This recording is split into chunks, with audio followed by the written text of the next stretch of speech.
ఈరోజు ఒక చిట్టి ముగ్గుతో మీ ముందుకు వచ్చేసాను. ఈరోజు ముగ్గు 5 చుక్కలు ఒకటి వచ్చే వరకు ప్రక్క చుక్క. ఈరోజు ముగ్గు ఏంటో చూసేయండి.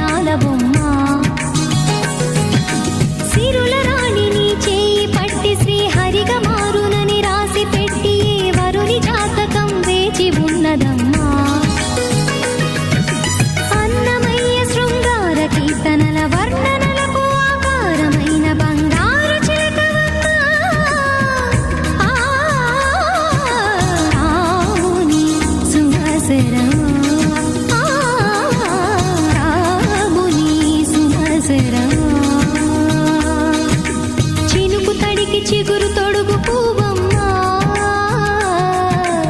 ఎవరి కనుల చీపి కలవు నువ్వు. ఈరోజు ముగ్గు మీకు నచ్చితే కనుక మీరు కూడా తప్పకుండా ట్రై చేయండి. మన ఛానల్ లైక్ చేయండి, షేర్ చేయండి, కమెంట్ చేయండి, మర్చిపోకుండా సబ్స్క్రైబ్ చేసుకోండి. Thanks for watching.